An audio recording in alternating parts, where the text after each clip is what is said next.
आप मेरे साथ निकाल सकते हैं पहला शामिल की पुस्तक उसका 16 अध्याय। पहला शामिल की पुस्तक उसका 16 अध्याय। और परमेश्वर के वचन को आदर और सम्मान देने के लिए हम सब लोग अपने अपने स्थानों पर खड़े हो जाएंगे और मैं इसे आपके लिए पढ़ूंगा। परमेश्वर के वचन में इस प्रकार से लिखा हुआ है, यहोवा ने शमूएल से कहा, मैंने शाऊल को इस्राएल पर राज्य करने के लिए तुझ जाना है। तू कब तक उसके विषय विलाप करता रहेगा? अपने सिंग में तेल भर कर चल। मैं तुझको बैतलहम वासी ईसे के पास भेजता हूं, क्योंकि मैंने उसके पुत्रों में से एक को राजा होने के लिए चुना है। शमूएल बोला, मैं कैसे जा सकता हूं? यदि शाऊल सुन लेगा तो मुझे घात करेगा। यहोवा ने कहा, एक बच्चिया साथ ले जाकर कहना, मैं यहोवा के लिए यज्ञ करने को आया हूं, और यज्ञ पर ईशे को न्योता देना, तब मैं तुझे बता दूंगा कि तुझको क्या करना है, और जिसको मैं तुझे बताऊं उसी का मेरी ओर से अभिषेक करना। तब शमूएल ने यहोवा के कहने के अनुसार किया और बैतलहम को गया। उस नगर के पुरनिये थरथराते हुए उससे मिलने को गए और कहने लगे, क्या तू मित्र भाव से आया है कि नहीं? उसने कहा, हाँ, मित्र भाव से आया हूं। मैं यहोवा के लिए यज्ञ करने को आया हूं। तुम अपने अपने को पवित्र करके मेरे साथ यज्ञ में आओ। तब उसने ईशे और उसके पुत्र को पवित्र करके यज्ञ में आने का न्योता दिया। जब वे आए तब उसने एलियाब पर दृष्टि करके सोचा, निश्चय यह जो यहोवा के सामने है वही उसका अभिषिक्त होगा। परंतु यहोवा ने शमूएल से कहा, ना तो उसके रूप पर दृष्टि कर, ना उसके कद की ऊंचाई पर, क्योंकि मैंने उसे अयोग्य जाना है। क्योंकि यहोवा का देखना मनुष्य का सा नहीं, मनुष्य तो बाहर का रूप देखता है, परंतु यहोवा की दृष्टि मन पर रहती है। तब ईशा ने अबीनादाब को बुलाकर शमूएल के सामने भेजा और उसने कहा, यहोवा ने इसको भी नहीं चुना। फिर ईशा ने सम्मा को भी सामने भेजा और उसने कहा, यहोवा ने इसको भी नहीं चुना। इस प्रकार ईशा ने अपने 7 पुत्रों को शमूएल के सामने भेजा और शमूएल ईसे से कहता गया, यहोवा ने इन्हें नहीं चुना। तब शमूएल ने ईसे से कहा, क्या सब लड़के आ गए? वह बोला, नहीं, छोटा तो रह गया और वह भेड़ बकरियों को चरा रहा है।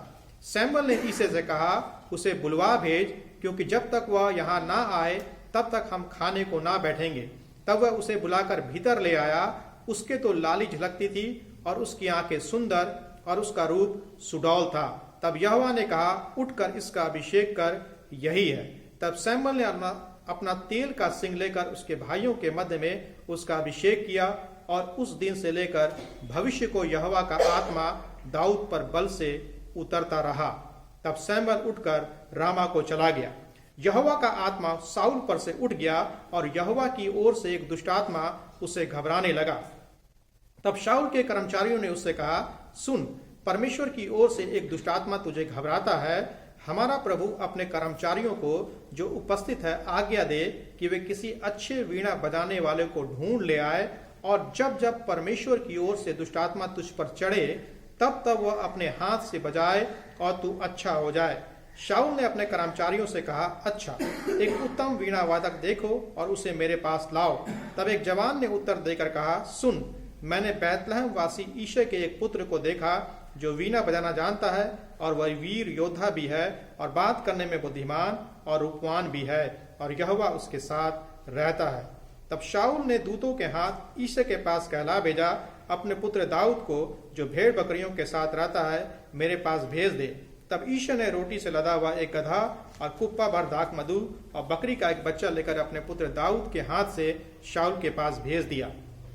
और दाऊद शाऊल के पास जाकर उसके सामने उपस्थित रहने लगा, और शाऊल उससे बहुत प्रीति करने लगा और वह उसका हथियार ढूंढने वाला हो गया।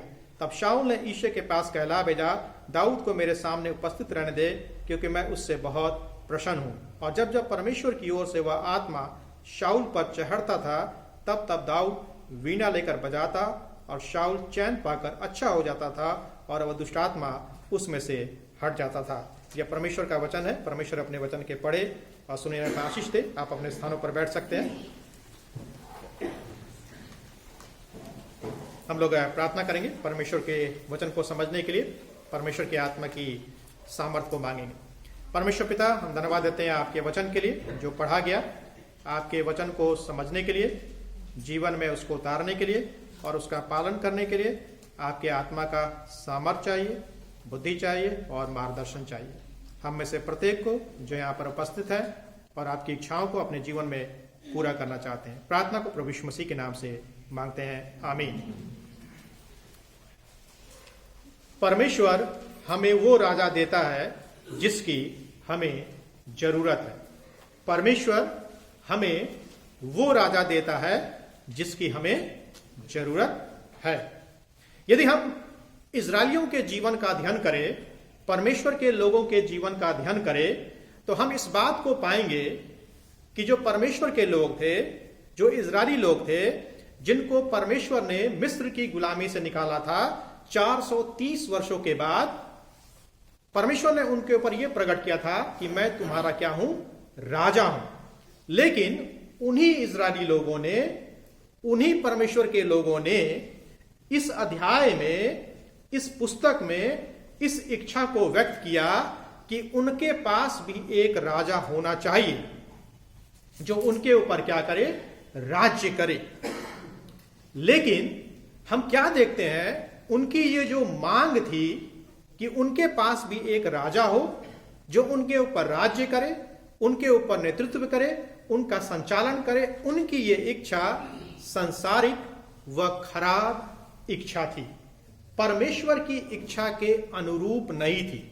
कई दफा हम भी अपने जीवन में इस बात को मांग करते हैं कि परमेश्वर हमारे जीवन में राजा के रूप में राज्य ना करे, लेकिन संसार हमारे जीवन में राजा के रूप में क्या करे, मांग करे। कई दफा हम ऐसी ही संसारिक और खराब इच्छाओं की अपने जीवन में क्या करते हैं, मांग करते हैं। जैसा कि यहां पर हम क्या देखते हैं, परमेश्वर के लोगों ने भी परमेश्वर से क्या करी, मांग करी। परमेश्वर ने इजरायलियों को राजा दिया जैसा वे चाहते थे। कई दफा जब हम भी परमेश्वर से प्रार्थना करते हैं, उन बातों के लिए प्रार्थना करते हैं जिसमें परमेश्वर की इच्छा नहीं होती है, ना इच्छा होते हुए भी परमेश्वर क्या करता है, हमें वो चीज क्या करता है, देता है।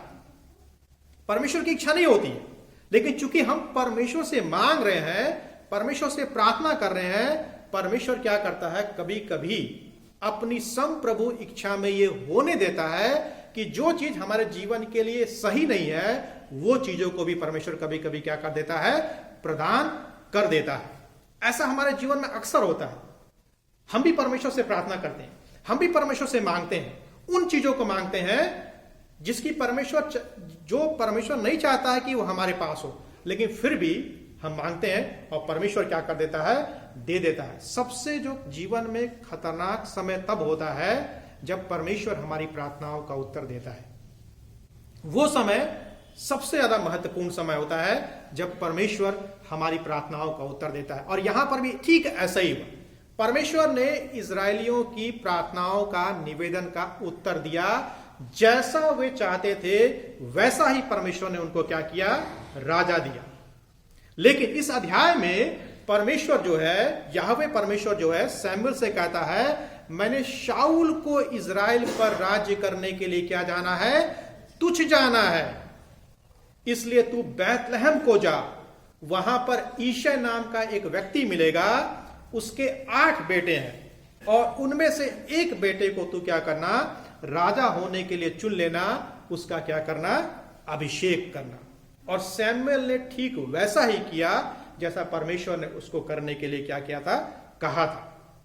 और हम क्या देखते हैं कहानी में, घटना में, कि यहोवा का जो आत्मा था वो शाऊल के ऊपर से क्या हो गया, उठ गया और एक दुष्ट आत्मा उसे परेशान करने लगा। जो इस कहानी में, इस घटना में सबसे अजीब सी बात है कि परमेश्वर का आत्मा शाऊल के ऊपर से उठ जाता है और परमेश्वर की ओर से एक दुष्ट आत्मा शाऊल के ऊपर क्या हो जाता है, आ जाता है।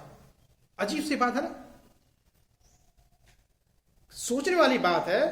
हम परमेश्वर की सामर्थ्य से लोगों के जीवन से दुष्ट आत्माओं को निकालते हैं, लोगों के जीवन से दुष्ट आत्माओं को भगाते हैं। और यहां पर हम कहानी में क्या देख रहे हैं कि परमेश्वर की ओर से एक दुष्ट आत्मा को किसके ऊपर भेजा जाता है, शाऊल के ऊपर भेजा जाता है। यह क्या बात है? क्या बाइबल का परमेश्वर ऐसा परमेश्वर है? क्या परमेश्वर लोगों के पास दुष्ट आत्माओं को भेजता है? जब हम इस कहानी में आगे बढ़ेंगे, हम इस बात के ऊपर क्या करेंगे, विचार करेंगे। शाऊल इस बात को जान गया था कि दाऊद का राजा के रूप में क्या किया गया है, अभिषेक किया गया है। 4 बातें हैं जो हम इस खंड से, इस घटना से सीखेंगे। पहली जो बात है वो 1 पद से लेकर के 7 पद के पहले भाग में मिलती है और वो इस प्रकार से है, परमेश्वर की दृष्टि में उसके कार्य के लिए सांसारिक मापदंडों का कोई महत्व नहीं है। परमेश्वर की दृष्टि में उसके कार्य के लिए सांसारिक मापदंडों का कोई महत्व नहीं है। इसका क्या मतलब, इसको कैसे समझ सकते हैं? इसको मैं आपको सांसारिक तरीके से समझाने का प्रयास करता हूं। मान लीजिए आपको किसी अच्छी जॉब की तलाश है, एक अच्छे जॉब को आप चाहते हैं, आप एक कंपनी में जाएंगे तो आप क्या करेंगे, इस बात का भरपूर प्रयास करेंगे कि आप अच्छे से तैयार होकर के जाएं, साफ सुथरे दिखें, और जब आप उस कंपनी में जाएंगे, वो कंपनी जो आपको नौकरी देना चाहता है वो इस बात की अपेक्षा आपसे करेगा कि आप इंग्लिश जानते हो, हिंदी जानते हो, कंप्यूटर का ज्ञान हो, संसार का ज्ञान हो, ठीक है, देश का ज्ञान हो, दुनिया का ज्ञान हो, जिस बात के लिए आप आवेदन कर रहे हैं नौकरी के लिए, उसका भी ज्ञान आपको क्या हो। यह संसार का क्या है, मापदंड है। संसार इसी प्रकार से देखता है कि आप पढ़े लिखे हैं कि नहीं, आप इंग्लिश बोलते हैं कि नहीं, आपको कंप्यूटर मालूम है कि नहीं मालूम है। यह संसार का नजरिया है, संसार की सोच है। लेकिन जब बात परमेश्वर के कार्यों की आती है तो परमेश्वर इन सब चीजों के ऊपर ध्यान नहीं देता है। इसका यह मतलब नहीं कि परमेश्वर इन सब चीजों को पसंद नहीं करता, वो बात नहीं हो रही है। बात यह हो रही है कि परमेश्वर के लिए क्या महत्वपूर्ण है। परमेश्वर के लिए महत्वपूर्ण संसारिक मापदंड नहीं है। परमेश्वर के लिए महत्वपूर्ण है कि क्या व्यक्ति उसके लिए तैयार है कि नहीं, उसकी इच्छा के अनुसार है कि नहीं। शाऊल क्या था, इजरायलियों में सबसे लंबा था। यदि आपने वचन का अध्ययन किया होगा तो पाएंगे कि उसके कंधे तक लोग आते थे। यदि 1000 लोग खड़े हैं और शाऊल बीच में खड़ा हुआ है, कोई भी व्यक्ति उसको क्या कर सकता है, देख सकता है, क्योंकि जितने भी लोग थे उनकी हाइट शाऊल के कंधे तक थी, सबसे लंबा था। उसको इजराइल का पहला राजा बनाया गया सांसारिक मापदंडों के अनुसार। नए नियम की हम बात करें, नए नियम में हम शास्त्री और फरीसियों के बारे में पाते हैं। शास्त्री और फरीसी भी बाहरी रूप पर ध्यान देते थे। लंबे लंबे वस्त्र पहनना, चोगे पहनना, लंबी लंबी प्रार्थनाओं को करना, दशवांश को देना, दान को देना, दिखाने के लिए प्रार्थना करना, लोगों के सामने घुटने टेकना, इन चीजों के पर शास्त्री और फरीसी भी क्या करते थे, बहुत ध्यान देते थे। और आज की दुनिया में हम में से बहुत सारे लोग भी ऐसा ही करने का क्या करते हैं, प्रयास करते हैं। कई दफा आप किसी चर्च में जाएंगे, यदि आप पुलपिट पर खड़े हुए गलती से आपने जूते पहन के खड़े हो गए, लोग नाराज हो जाते हैं। हां, मैं ये नहीं बोल रहा हूं कि हमको आदर और सम्मान नहीं देना चाहिए। मन में गंदगी भरी हुई है, मन में पाप भरा हुआ है, लेकिन हम उन चीजों के ऊपर ध्यान देते हैं जिन चीजों के ऊपर वास्तव में हमें ध्यान नहीं देनी चाहिए। दाऊद को जब राजा बनाने के लिए चुना गया, तब बाहरी व सांसारिक मापदंडों के ऊपर ध्यान नहीं दिया गया, क्योंकि उस परमेश्वर की दृष्टि में उसका कोई भी महत्व नहीं है। प्रभु यीशु मसीह की यदि हम बात करें, जब प्रभु यीशु मसीह को अपने चेलों का चुनाव करना था, तब प्रभु यीशु मसीह ने अखबार में विज्ञापन दे दिया कि मैं 12 चेलों का चुनाव करना चाहता हूं, जिनको इंग्लिश मालूम है, जिनको हिंदी मालूम है, जिनको कंप्यूटर का ज्ञान मालूम है, जिन्होंने IIT किया हुआ है, जिन्होंने ये किया हुआ है। ऐसे लिखा हुआ ना वचन में, मेरे बाइबल में लिखा हुआ आपके बाइबल नहीं लिखा हुआ है। ऐसा कुछ भी नहीं लिखा हुआ है। किसका चुनाव किया प्रभु यीशु मसीह ने? मछली मारने वालों का चुनाव किया। और उन्होंने ऐसी किताब लिख दी कि हम रोज भी पढ़ते हैं तो भी नहीं समझ में आती है कि नहीं। पतरस कौन था? मछुआरा था, मछली मारने वाला था, पढ़ा लिखा व्यक्ति नहीं था। ऐसी किताब लिख दिया जिसको पढ़ने में समझने में पसीने छूट जाते हैं हम लोग के। सांसारिक मापदंडों का चुनाव नहीं किया। क्या लिखा हुआ है? जब चेलों का चुनाव करना था प्रभु यीशु मसीह को, पहाड़ पर गया, सारी रात प्रार्थना किया। किससे? परमेश्वर पिता से सारी रात प्रार्थना किया, बुद्धि को मांगा, सामर्थ को मांगा कि कि सही व्यक्तियों का क्या कर सके, चुनाव कर सके। यदि हमको और आपको चुनाव करना होता तो शायद हम इन चेलों का कभी भी चुनाव नहीं करते जिन्होंने दुनिया को उलट पुलट करके रख दिया। मूसा, परमेश्वर ने मूसा को बुलाया किस लिए? इजरायलियों को मिस्र की गुलामी से बाहर निकालने के लिए। मूसा क्या बोलता है? मैं तो बोलने में हकलाता हूं, मैं तो बोलने में निपुण नहीं हूं। 5 बहाने मूसा ने क्या कर दिया? धड़ाधड़ परमेश्वर के सामने रख दिया। परमेश्वर को उससे कोई मतलब नहीं था। परमेश्वर ने मूसा को क्या बोला? मनुष्य का मुंह किसने बनाया है? मैंने बनाया है, तो फिर तू क्यों चिंता करता है? ऐसे बहुत सारे उदाहरण हैं। दाऊद को ही देख लीजिए। दाऊद अपने परिवार में सबसे छोटा था, उसकी हाइट भी कम थी, फिर भी परमेश्वर ने उसको चुना। उसके भाइयों को परमेश्वर ने क्या किया? नहीं चुना। प्रश्न यह उठता है, आप अपने बाहरी रूप पर ध्यान देते हैं या अपने जीवन के आंतरिक चरित्र के ऊपर ध्यान देते हैं? कई दफा हम अपने बाहरी रूप के ऊपर बहुत ध्यान देते हैं। जैसे कि मेरी वाइफ कभी कभी बोलती है, आपके बाल बहुत सफेद हो गए, ठीक है, अच्छे नहीं लग रहे, ठीक है। तो मैं बोलता कोई दिक्कत, मुझे क्या आपको क्या दिक्कत है? मुझे दिक्कत नहीं तो आपको क्या दिक्कत है? बोलते नहीं अच्छे नहीं लग रहे। फिर मैं इनकी बात सुन लेता हूं, जाके क्या कर लेता हूं, कलर करा लेता हूं। तो कई दफा हम बाहरी रूप पर क्या करते हैं? बहुत ध्यान देते हैं, ठीक है। यानी हम जीवन के आंतरिक चरित्र के ऊपर क्या करते हैं? ध्यान नहीं देते। हम अपने जीवन में किन लोगों का अनुकरण करना चाहते हैं? किन लोगों से हम सीखना चाहते हैं? जिन लोगों का हम अनुकरण करना चाहते हैं, जिन लोगों से हम सीखना चाहते हैं, हम जीवन में उनका चुनाव कैसे करते हैं? क्या यह देखकर चुनाव करते हैं कि ये देखने में बहुत अच्छे लगते हैं, या हम उनके स्वभाव के अनुसार, उनके चरित्र के अनुसार, कि परमेश्वर का आत्मा उनके अंदर है कि नहीं है, उसके अनुसार उनका चुनाव करते हैं? दूसरी बात, 7 पद के दूसरे भाग में, परमेश्वर अपने कार्य के लिए उसी व्यक्ति को चुनता है जो उसके मन के अनुसार होता है। परमेश्वर अपने कार्यों के लिए उसी व्यक्ति को चुनता है जो उसके मन के अनुसार होता है। और दाऊद के बारे में परमेश्वर क्या बोलता है? यह व्यक्ति मेरे मन के अनुसार है, a man after God's own heart. यह परमेश्वर के मन के अनुसार है। प्रेरितों के काम 13 अध्याय के 22 पद में लिखा हुआ है, क्यों परमेश्वर ने दाऊद के बारे में बोला कि यह व्यक्ति मेरे मन के अनुसार है? क्योंकि दाऊद ने अपने हृदय को परमेश्वर के कार्यों के लिए अलग किया था। परमेश्वर की इच्छाओं को पूरी करने के लिए अपने जीवन को क्या किया था? अलग किया था। इसीलिए परमेश्वर ने उसके बारे में बोला, यह व्यक्ति मेरे मन के अनुसार है। किस व्यक्ति को परमेश्वर बोल रहा है? व्यभिचारी व्यक्ति को बोल रहा है, हत्यारे व्यक्ति को बोल रहा है, जिसके मन को शैतान ने उकसाया इजरायलियों की गणना करने के लिए। उस व्यक्ति को परमेश्वर बोल रहा है, ये मेरे मन के अनुसार है।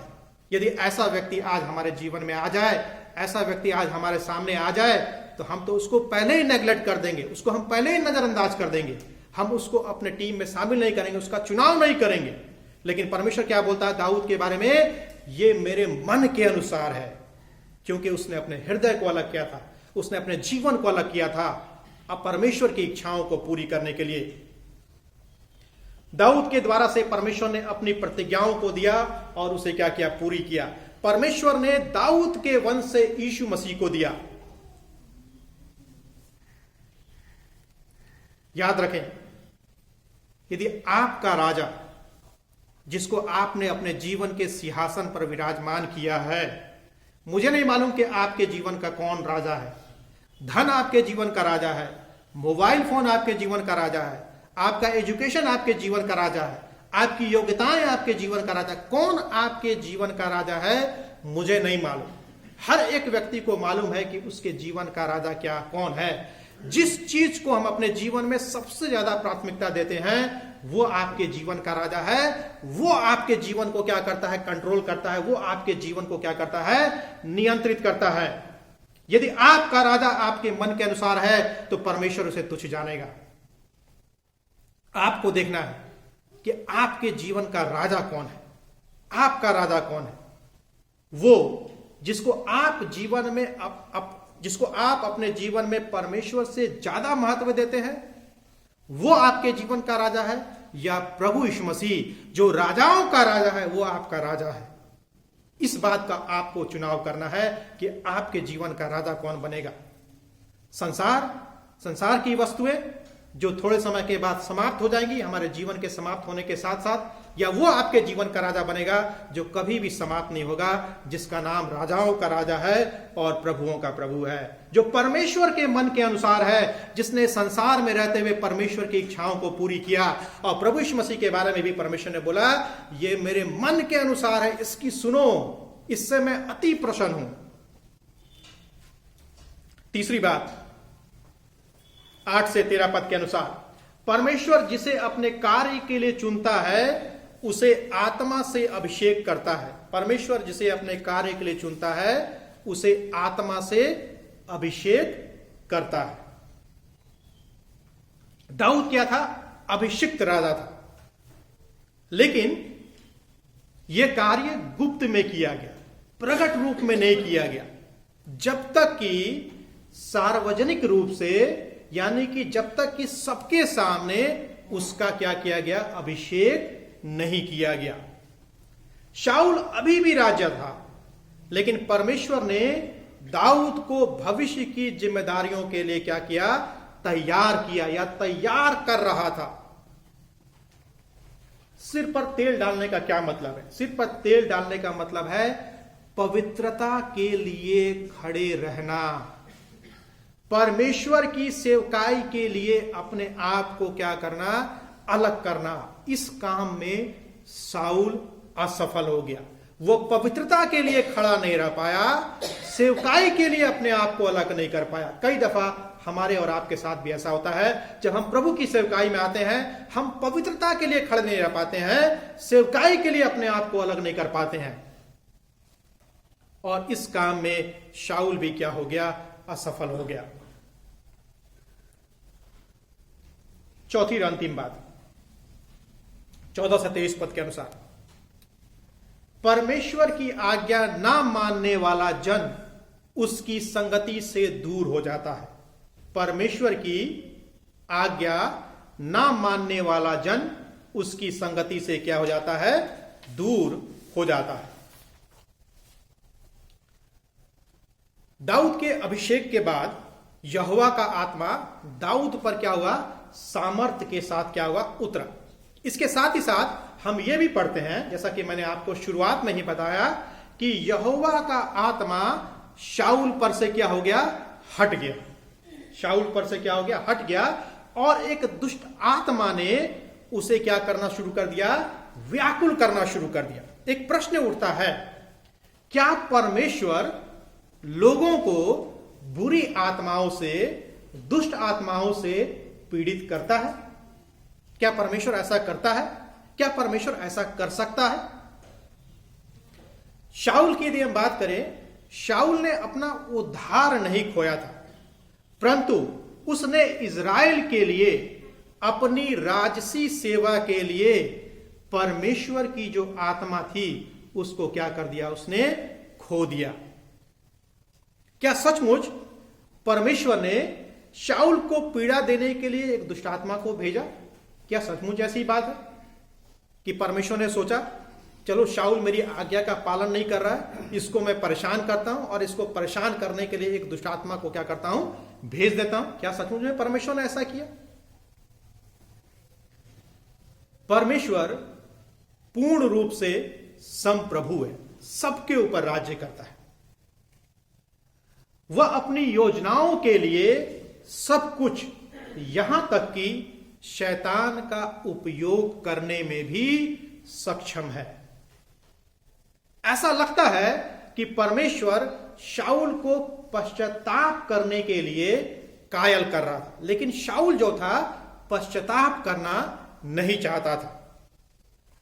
परमेश्वर पूर्ण नियंत्रण में है, और उसके नियंत्रण से कुछ भी, उसके नियंत्रण से बाहर कुछ भी नहीं होता है। हम कह सकते हैं कि सभी चीजें अंततः एक अर्थ में उसी से आती है। इसलिए भले ही एक दुष्ट आत्मा को शैतान द्वारा भेजा गया हो या हमारे अपने कार्यों के द्वारा से हम उसे अपने जीवन में आमंत्रित करते हो, यह सब परमेश्वर की अनुमति से ही होता है। समझने का प्रयास कीजिएगा, सब कुछ परमेश्वर की अनुमति से होता है, सब कुछ। अय्यूब की पुस्तक को यदि आप पढ़ेंगे तो अय्यूब की पुस्तक में आप पढ़ेंगे कि शैतान आता है, परमेश्वर से बातचीत करता है। परमेश्वर अय्यूब से शैतान से क्या बोलता है, क्या तूने मेरे दास अय्यूब पर ध्यान दिया है?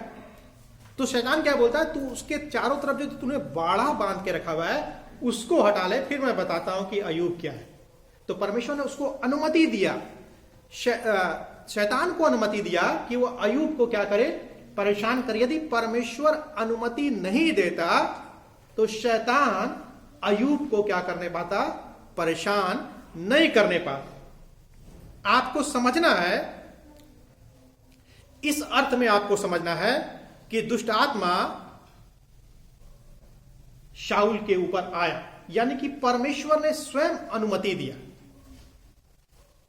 देखिए, यदि हमारे जीवन में परमेश्वर का आत्मा है, परमेश्वर का आत्मा हमारे जीवन से चला जाएगा तो फिर क्या होगा, कौन आएगा आपके जीवन में?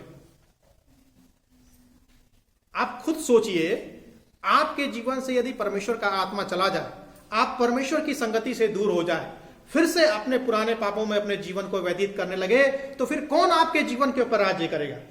क्या परमेश्वर आपके जीवन के ऊपर राज्य करेगा? नहीं, क्योंकि परमेश्वर का आत्मा तो आपके जीवन से चला गया है। शैतान तो वैसे ही ताक में रहता है, वैसे ही खोज में रहता है, कब किसके ऊपर क्या करे, आक्रमण करे। दाऊद के यदि हम जीवन की बात करें, दूसरा सामुएल 24 अध्याय में हमें इस बात को बताया गया है कि परमेश्वर ने दाऊद को लड़ने वाले पुरुषों की क्या करने के लिए बोला, गिनती करने के लिए बोला।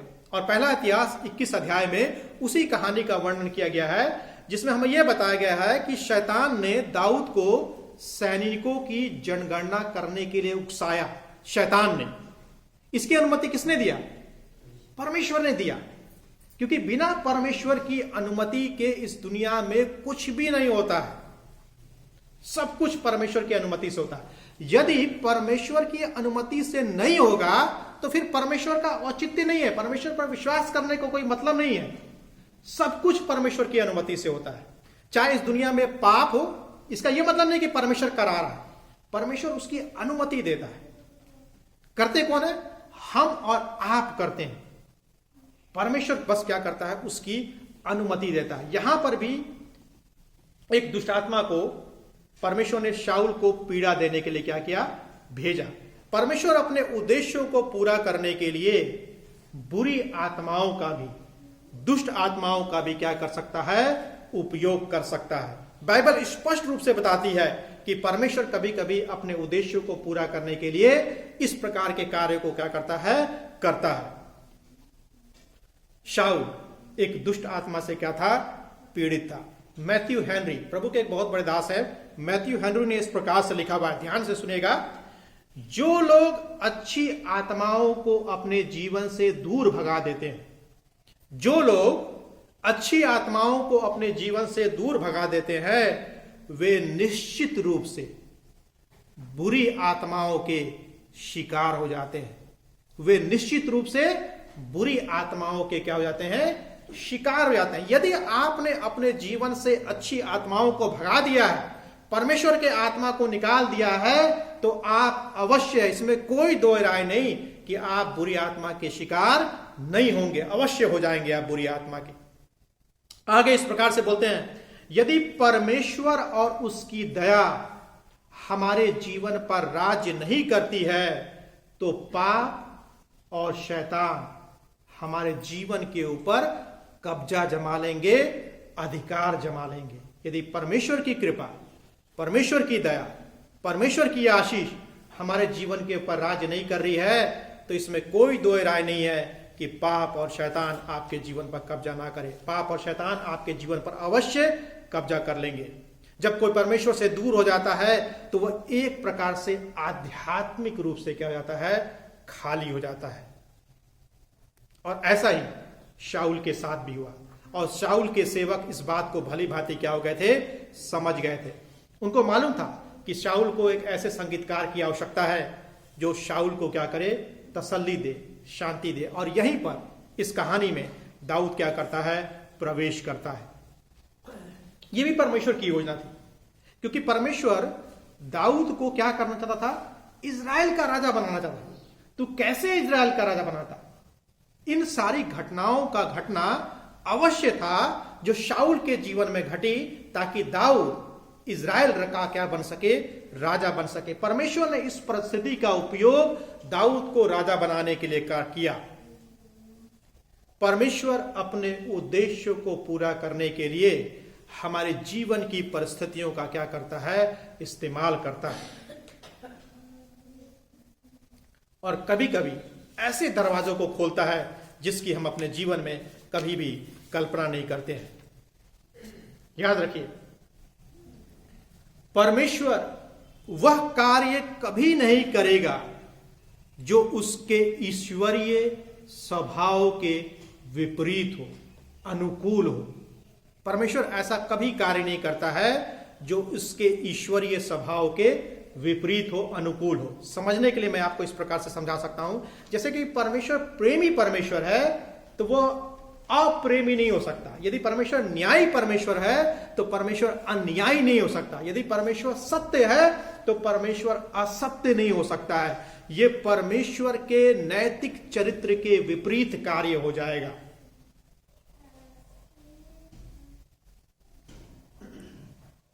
एक व्यक्ति या शाऊल क्यों परमेश्वर की संगति से दूर हो गया, उसके तीन महत्वपूर्ण कारण थे। अनाज्ञाकारिता, हृदय की कठोरता और खराब मनोवृत्ति। ये तीन महत्वपूर्ण कारण थे जिसके कारण से शाऊल परमेश्वर की संगति से क्या हो गया, दूर हो गया।